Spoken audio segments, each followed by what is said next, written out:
Welcome back for part 2 of my analysis recap of Under the Bridge. Now, okay, if you are new here, make sure you like, subscribe, do all the things. We're on the road to 3,000. I feel like in June, girls, ladies, gentlemen, we're going to hit it.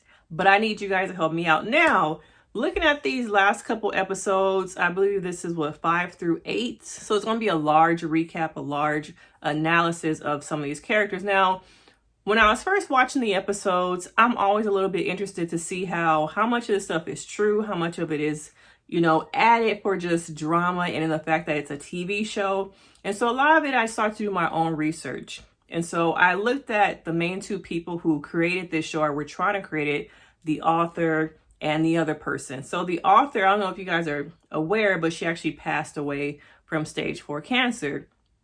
When they were coming together to create this show, she already, I believe her name was Rebecca. I know I'm not good with names, but she already wanted to create this show and she was in the midst of that. And so already, you have this crime that happened, which is a lot of grief, a lot of loss. But then the author also, right after Hulu gave them the green light, actually passed away from stage 4 cancer. So it reminded me, it made me think about how much grief and loss is surrounded in this show. You have the main character who lost her life, the family of that person, the author passing away. You have the children who lost, their innocence, their freedom, and we're going to get into that a little bit later. But there's so much grief and loss surrounding this show and how dark the show is, but then also if you know a lot about the background of the people involved, there's just so much loss. And it also reminded me of how when I look at all these people involved, the writers, I look at the family, I look at the mother and the father of the victim, everybody was looking for connection. You see how the person who, lost her life, how her father even sacrificed his own needs because he was so in love with her mother. And the whole thing that really got to me also was like one decision affected so many people's lives.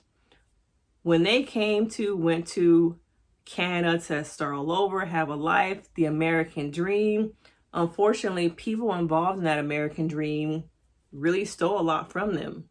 And all they really wanted was to have a life, give them their children a better life. And unfortunately, I think that their daughter got caught up in, do I stick with my religion, my culture? I really want to fit in. A lot of things you see of people who immigrate here at a young age, some of them are first generation, people coming here, how there's a fight within yourself to, what do I do? Do I Americanize and try and fit in? Do I stick with my religion, my cultural aspects? And I think people end up kind of coming over here, and unfortunately it waters down. They lose a lot of who they are, and they lose a sense of self because they're trying so hard to fit in. And it's really difficult to navigate that. You're trying to do so many different things in your adolescence, coming here as an adolescent. I think it's very different coming here maybe when you were a child and you grew up here. So some of that stuff you kind of can forget. But that was like a big point to me, how they really came here for a better life. And unfortunately, it was taken from them. And how, depending on how you look at it, what perspective you want to look at it from, the people involved in the crime lost a lot too. Not the same thing, y'all. Don't come in my comments. I'm not comparing them to, but how they're both, there's a lot of loss, a lot of grief that I think we haven't really talked about or discussed in this show. We focus so much on the crime itself, a lot of the antisocial personality disorder and psychopathic behavior of Kelly. But there was a lot of loss also involved that we don't really touch on. And I want to know from your perspective, did you guys pick up on the sense of loss, the sense of grief that so many people were affected, felt? Did you feel that as you were watching it, a sense of grief and loss? Now, looking at my cheat sheets, because a lot happened. One thing to me that I really wanted to focus on was the allegation that she made against her father. Now, Reena wanted to fit in so bad that she was willing to do whatever, okay, to fit in with this group of girls that, in her eyes, She thought they had the life. They had freedom. They could be independent. They were OGs. They were doing whatever. But in my eyes, as a therapist, I sometimes, as I was watching it, kind of felt like they were jealous of her life.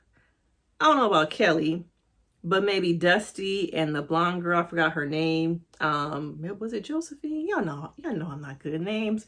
But at times I felt like them living in the foster care system, not all of them, some of the characters, I could see how at times they were jealous of Reena and what she had, but Reena could not see that. She was so focused on what they had when really at times I think they wanted what she had. And you see that in a lot of these adolescent movies, documentaries.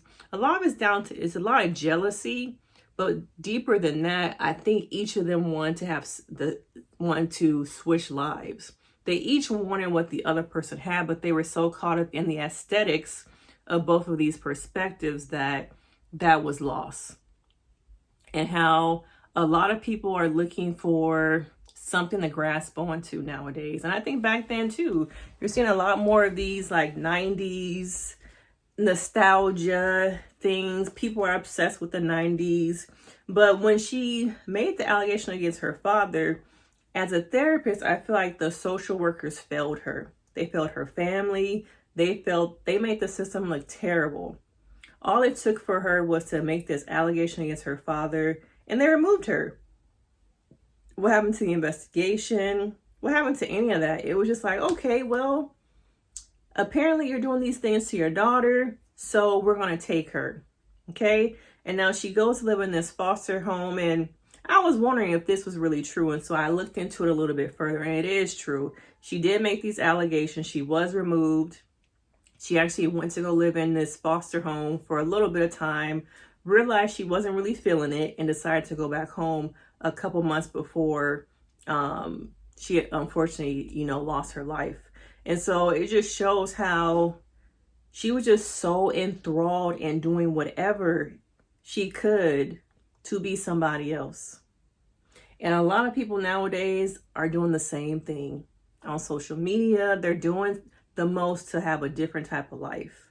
And I don't know if we're ever going to see the end of that, or what really is the magic, the cure to have that not be, where people are finding so hard to live a different life or portray a different life. But social media ain't going nowhere. So I don't think that really is too. But I felt for her father because he seemed so calm, so much unconditional love.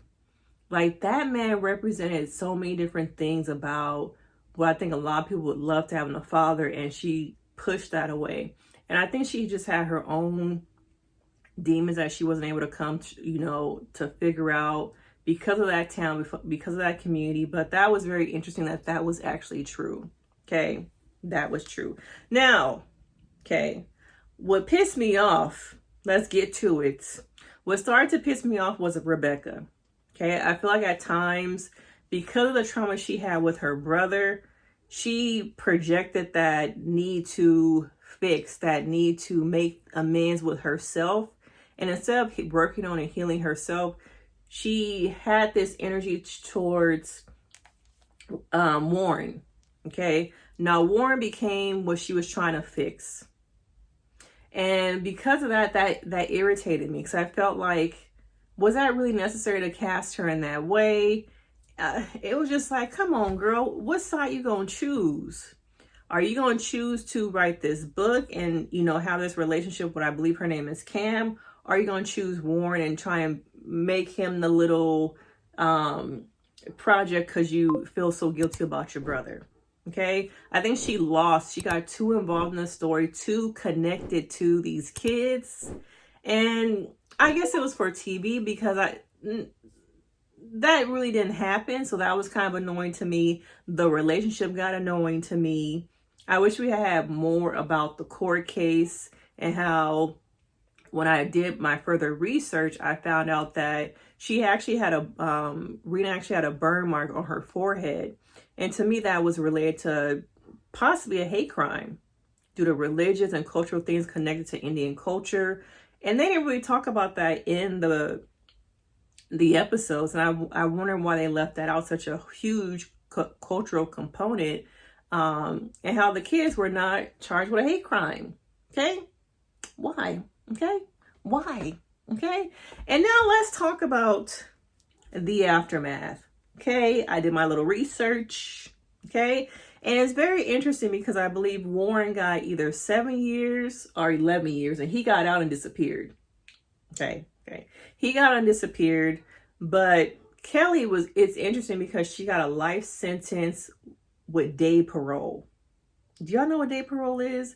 It meant that she lives in a facility for the rest of her life, but she's able to go out during the day. And then, on the surface, you might think, oh, okay, that's weird, terrible, unfair. But the thing is, she's had 3 kids. And she was married. Okay?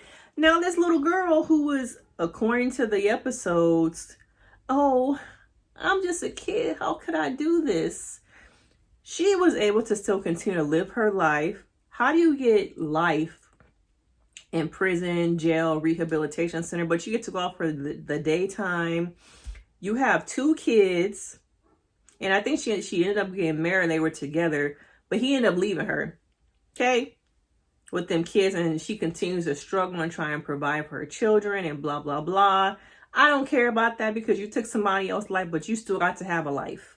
You got to have kids, experience a birth, 2 births. You get to go out during the day and live your life while this family has to still continue to grieve and miss out on the things that their daughter was not able to experience. And to me, that's really unfair. I've never heard of day parole. That must be something that they do in Canada, because that is some crazy mess right there. But I digress. The system, so many things wrong with the system, okay? But this is pretty much my thoughts about the second recap. It showed more and more how Kelly, to me, had a lot of, like I said in the first recap, female psychopathic things. Out of all the, Dusty and the other girl, they both had, to me, some humanity. Okay, there was more humanity, and I just think moral compass than Kelly. Kelly, to me, was ruthless. And I wonder if it's that she had just grown up too much money, too much of everything, that her parents didn't see the signs. They didn't care. I'm not sure. But even in the end, she still got life, but still kind of got to do whatever during the daytime. Okay? And I'm wondering about us focusing more on the female antisocial personality disorder, things that we focus so much on men about, but we don't look at them so much in women.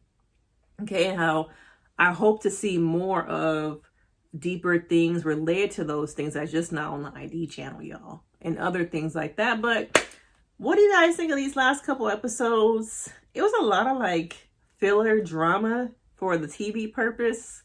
I really probably didn't need 8 episodes. We maybe could have did 6 and been done. Focus more on Reena, her parents, her life, and not so much on these kids. They got so much more of a life, attention, a lot of what some of them have wanted, the attention, I can't speak today, the fame of it all, notoriety. Whereas I think that her story got kind of towards the end, it felt a little bit watered down. But let me know your thoughts, because of course we can get into it. Make sure you subscribe. Y'all like the hair? Y'all know I'm about to get a bunch of videos because the hair is looking good. But make sure you subscribe, and I will see you in the next video.